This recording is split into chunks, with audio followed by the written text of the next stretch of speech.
Sin duda, uno de los temas que más nos preocupa en estos momentos a todos los habitantes de la ciudad de Buenos Aires y también en general a los argentinos es el tema de las jubilaciones, ¿no?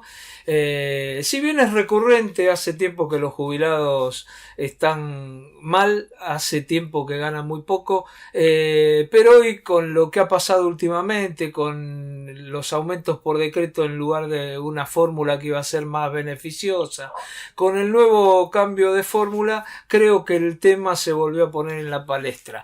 Por eso estamos comunicados con Marcos Goldman, que es secretario general de la Mesa Coordinadora de Jubilados y Pensionados. ¿Qué tal, Marcos? ¿Cómo estás? Bien, muy bien, buenos días, muchas gracias por llamar nuevamente en este aniversario de este programa tan querido, tan escuchado, histórico, para los más históricos y los más veteranos, ¿no es cierto? Te agradezco mucho.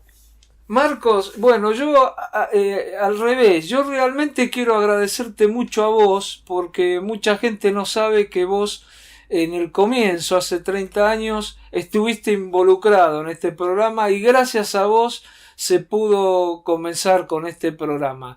Quiero reconocerte a vos y en ese momento otra persona que también de paso nombrarla porque a veces uno en los homenajes se olvida de mucha gente, pero hubo gente imprescindible, en este caso vos y Guillermo Olveira, que también fue alguien que nos ayudó muchísimo para este programa. Así que bueno, eso, aprovechar a decírtelo al aire para que lo sepa toda la gente.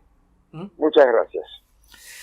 Bueno, Marcos, contame un poquito cómo lo están viviendo ustedes, los jubilados esto que empezó siendo, un ajuste que a decirlo, y que hay que decirlo que fue antes de la pandemia, ¿no? Porque la fórmula jubilatoria que justo este año iba a beneficiar un poco a los jubilados, recuperando un poquito de ese 20% que habían perdido en el último año del gobierno anterior, fue suspendida la fórmula y se dieron aumentos por decreto. ¿Cómo lo viven? Bueno, exactamente lo que estás planteando es que efectivamente hubo durante el gobierno macrista una pérdida de los magros haberes jubilatorios que históricamente ya se vienen recibiendo, ¿no es cierto? En ese periodo tenemos que cuando fue el factor empalme en diciembre del 2017, cuando se modificó la ley, solo en ese factor empalme la pérdida de poder adquisitivo fue del 6%. Y en los años 2018 y 2019 fue de 19,5%, o sea que ya en ese año tuvimos, en esos 2 años, una pérdida cercana al 20% más el 6% anterior, y que esto es lo que se tomó en la campaña electoral de Alberto Fernández, que lo dijo en su propia campaña, de que ese 20% iba a ser compensado, que se iba a dar ese 20%, cuando habló de la situación de los jubilados, ¿no?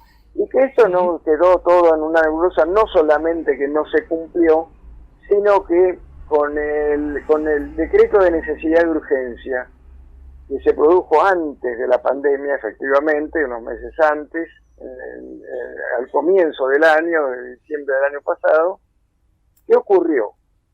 Que se resolvió modificar esa ley llamada de movilidad, que le decimos de actualización, y resolver los aumentos trimestrales por decreto. Ahora, sucede que como la ley establecía el cálculo que se hacía para el incremento, para la movilidad, tenía que ver con los semestres anteriores, los semestres anteriores tenían índices inflacionarios muy superiores. Esa ley establecía que la actualización era 70% por inflación y 30% por aumento salarial. Eso significó que en este año hay una pérdida que hay que todavía calcularla hasta fin de año, pero se calcula que va a ser realmente una cifra que puede llegar a ser hasta de un 20% más la pérdida. Por eso se habla de que el poder adquisitivo del haber jubilatorio en este año, cumpliendo este año, es aproximadamente la mitad de los magros haberes jubilatorios que teníamos la mayoría de los jubilados, todos los jubilados y pensionados. Entonces, en ese sentido, lo que nosotros consideramos que acá se sigue aplicando un plan de ajuste y que acá hay condicionamientos del Fondo Monetario Internacional, que lo hizo con la carta de intención y con los acuerdos con Macri cuando fue el préstamo, y que ahora se siguen haciendo cuando es la renegociación de la deuda, ¿no es cierto? Y en esto, entonces en este proceso se viene dando la siguiente situación, que se está discutiendo y se va a resolver, ya en estos días ya terminó una discusión donde hubo una propuesta del gobierno con la bicameral mixta del Congreso, que se constituyó con representantes de las comisiones de senadores y de diputados, de los bloques, y se resolvió ahí por mayoría ya una ley, un proyecto de ley que va a ser debatido en estos días, en este mes, seguramente.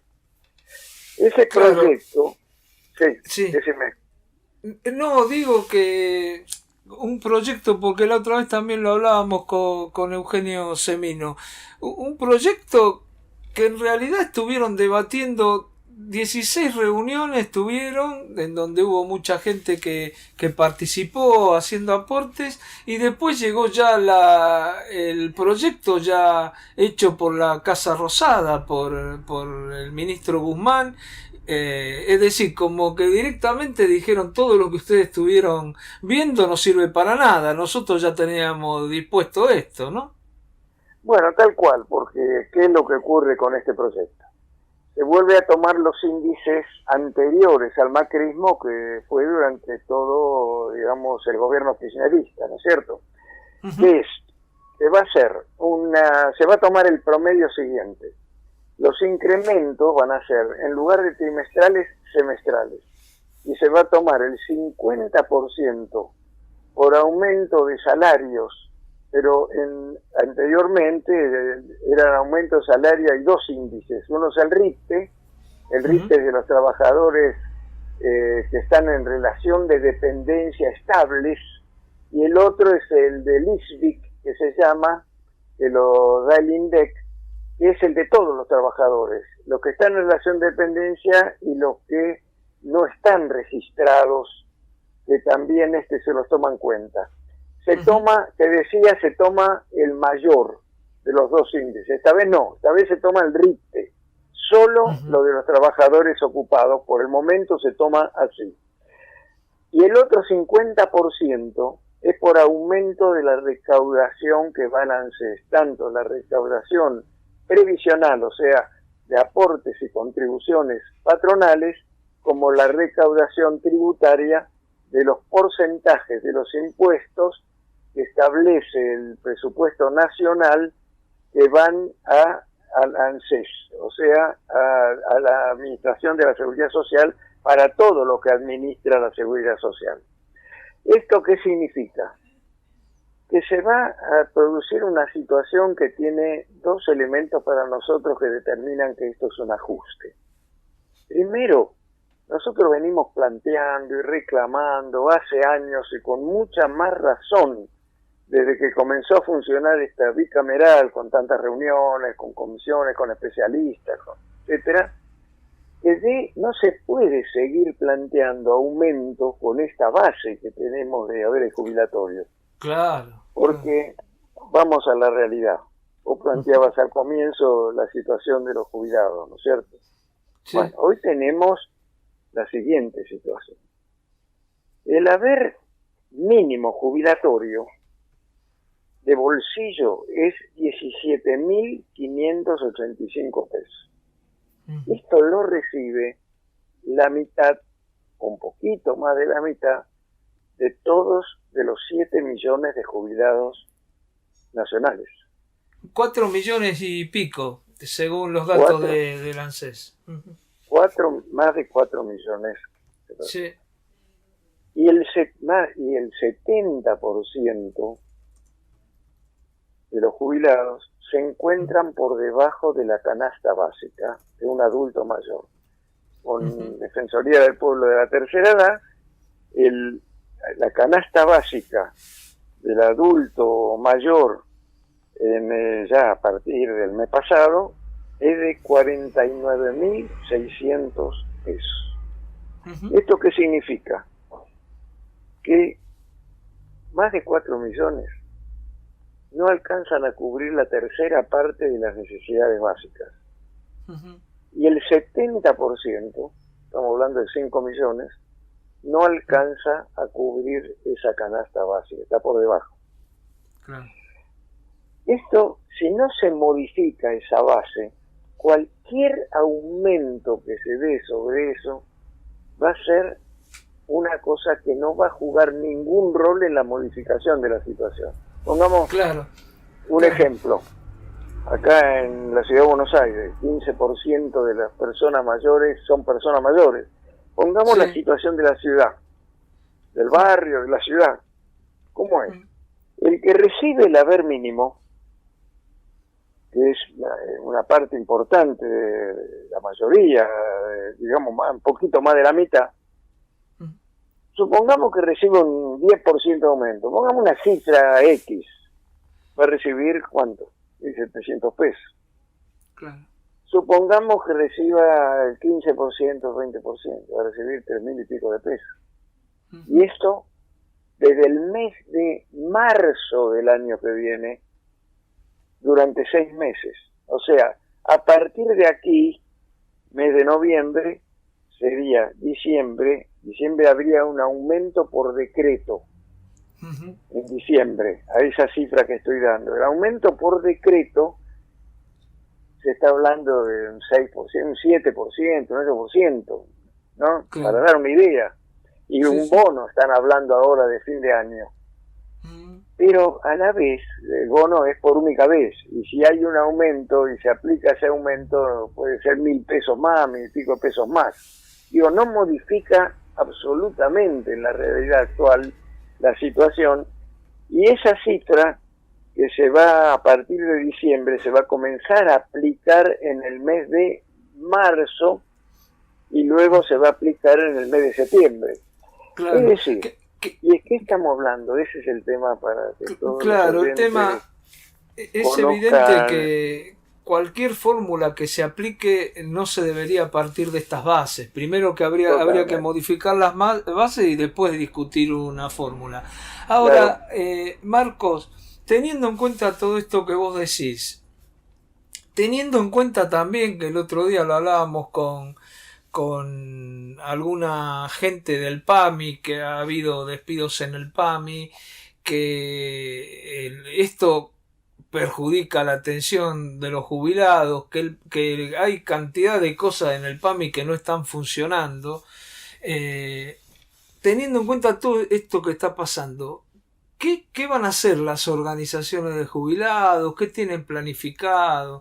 Porque realmente, como vos decís, feroz ajuste para los jubilados, pero a su vez también todo lo colateral no está funcionando bien. Es decir, el PAMI no está funcionando bien, no está funcionando bien el ANSES. Hay 130.000 jubilados que se tendrían que haber jubilado este año y no se pueden jubilar porque no se pueden terminar los trámites. ¿Qué se va a hacer? ¿Qué piensan hacer ustedes, los jubilados que están organizados? Bueno, nosotros lo que estamos haciendo es organizando con otras organizaciones de jubilados y considerando lo siguiente: esta temática previsional es una temática de la clase trabajadora. Ustedes vieron como en este momento hasta la CGT tuvo que salir a decir que acá hay un ajuste, que están saliendo hoy los del transporte, la Confederación de Transporte, dentro de lo que son los sindicatos más burocráticos, ¿no es cierto? Pero que no están haciendo absolutamente nada, son formulaciones que no trasuntan en una acción concreta, porque esto tiene que dar lugar, no solamente, como decías al comienzo, a los jubilados actuales, es para todos los jubilados actuales y futuros esta situación. ¿Por qué? Claro. Lo decía anteriormente, hay que tener en cuenta que esto no es un subsidio, estamos hablando de trabajadores en relación de dependencia, pagando un porcentaje de su salario que da lugar a las contribuciones patronales y del Estado. Y claro, los que son es autónomos... un salario diferido, ¿no? Eso hay que tenerlo en claro, porque mucha gente no tiene en claro esto, que se aporta para después cobrar. Es un salario diferido para formar un fondo que se llama intergeneracional, porque nosotros aportamos durante nuestra vida laboral y se paga con eso a los jubilados. Claro. Ahora, también aportan, están las contribuciones patronales y están también los aportes del Estado para comprar un fondo que tiene que ser para justamente poder tener un sustituto del salario en el momento de la jubilación. Claro. Se puede aportar 30, 40 o más años. Y acá lo que se hace es un subsidio a la vejez cuando uno se jubila. Es decir, te dan una cifra, una suma, y se ponen a analizar de que, bueno, tuvimos siempre con esta suma que ahora no se puede corregir, y etcétera, etcétera, y no se corrige y no se toman medidas, y eso apunta siempre a la situación de una desprotección total. Acá es un tema de derechos humanos ahora, no es un tema solo, digamos, de los jubilados actuales. Entonces, y el tema también complicado con el tema PAMI y demás, porque nosotros tenemos en esto acuerdos con algunas organizaciones, ahora voy a explicar el plan que tenemos, pero ¿qué es? Tenemos 3 proyectos de ley, yo ya le he informado en otra oportunidad, que durante 10 años perdió estado parlamentario porque no lo quisieron tratar. La ley previsional, una ley de normalización del PAMI que está intervenido y sigue siendo, digamos, ámbito de negociado de los gobiernos de turno. Y está, de caja, sí. ¿Qué te parece? Y está también un plan tenemos un proyecto de ley de vivienda en comodato para jubilados y pensionados en situación de emergencia habitacional. Entonces pusimos 5 puntos de acuerdo, o sea, el 82% móvil sobre el salario, el haber mínimo cubrir la canasta básica de un adulto mayor, y a partir de ahí hacer el cálculo de actualización, porque a partir de que se cubran las necesidades básicas. Claro. Porque estamos hablando de jubilaciones, no de subsidios. El tercer aspecto es el manejo de los fondos. Nosotros seguimos insistiendo de que acá hay un desfinanciamiento del sistema, tanto del Fondo de Garantía de Sustentabilidad. Cuando terminó el gobierno de Macri, terminó con la tercera parte de los fondos en dólares del Fondo de Garantía de Sustentabilidad, y lo siguen usando para otros fines. Y también esto tiene que estar, digamos, administrado, nosotros ponemos por trabajadores activos, jubilados y el Estado en un instituto de previsión social, como una entidad autónoma, cumplir como era originalmente. Nacional. Exactamente, es decir, como era originalmente, como está en la Constitución Nacional, que dice que debe ser administrado por sus interesados. Claro. Los fondos. Y entonces, en este aspecto, esos 5 puntos que tenemos, como la normalización del PAM y vivienda y todo esto, nosotros los llevamos al plano de que también abordarlo con los trabajadores activos, con los gremios más combativos, más clasistas, para ir llevándolo al conjunto de las organizaciones sindicales. Porque acá, mientras se siga con los lineamientos y las imposiciones del Fondo Monetario Internacional, vamos indefectiblemente al desfinanciamiento del sistema previsional, a una reforma previsional, a una reforma laboral y tributaria que implica, digamos, situaciones que van a empeorar la situación. Por lo tanto, ahora, Marcos, no podemos quedar callados, de ninguna manera estamos actuando. La idea en concreto sería el día que se discuta la ley hacer alguna movilización en conjunto, ¿no? Sin duda, eso, por eso estamos de una y otra manera combinando con las organizaciones, pero bueno, nosotros tenemos que dar a conocer estos planteos, estas situaciones, porque realmente ya llega un momento en que acá, si se siguen aplicando todas estas políticas de ajuste, ¿no? Con este gobierno, que se siguen aplicando, porque estos son condicionamientos que están poniendo, ¿cuál va a ser el próximo paso? Lo que se llama armonización del sistema. ya están con problemas en varias provincias, armonizando los sistemas a la baja. O sea, donde tienen, por ejemplo, en la provincia de Buenos Aires tienen un instituto de previsión propio, ¿no? Los estatales provinciales. Los docentes tienen un sistema propio. Los docentes, digamos, universitarios también. Y los que trabajan en lugares de emergencia y situaciones de, digamos, de insalubridad y demás también.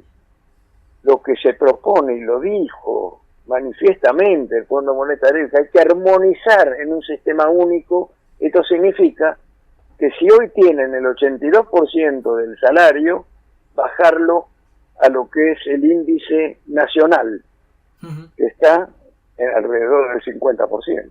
Está muy Pero claro. todo esto es el objetivo que se tiene, que se basa en un criterio, que es el criterio que la anterior directora lo dijo con mucha claridad y lo siguen diciendo el Fondo Monetario, que ningún país, digamos, de los países capitalistas actualmente, ningún país está en condiciones de resolver financieramente la prolongación de la vida activa.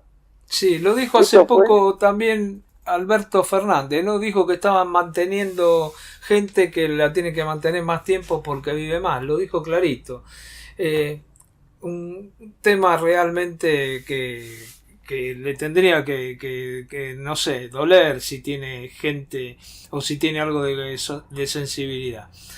Marcos, yo te agradezco mucho por esta comunicación, ¿eh?